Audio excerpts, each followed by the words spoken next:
আশা করি সবাই ভালো আছেন, আমরাও ভালো আছি। আজকে বাসার সবগুলো ফ্যান পরিষ্কার করলাম।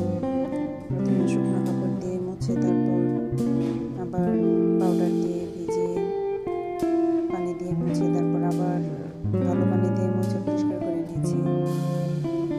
আসলে বাসার ফ্যানগুলো উপরে থাকে তো সবসময় ক্লিন করা যায় না, একটু সময় নিয়ে ক্লিন করতে হয়।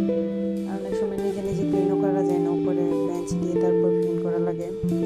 আমার বাসারের ছেলে লাভি ও আজকে আমার ফ্যানগুলো পরিষ্কার করে দিচ্ছে। আসলে অনেক কিছুই করতে পারে। আর আজকে প্রথমবারের মতো এই ভিডিওতে ভয়েস ওভার দিচ্ছি। কেমন লাগছে, লজ্জাই লাগছে আসলে। ভিডিওতে ভয়েস ওভার দেওয়া, নিজের কণ্ঠ নিজে শুনলে মনে হয় দুনিয়ার সবচেয়ে বাজে কণ্ঠ। সবার কাছে মনে হয় এমন লাগে, জানি না কেমন লাগে, কার কেমন লাগে জানাবেন আমাকে কমেন্টে। আমার কাছে মনে হয় নিজের ভয়েসটা কেমন জানি শুনতে বিরক্ত লাগে। এই তো সবগুলো ফ্যান একে 3টা ফ্যান পরিষ্কার করেছি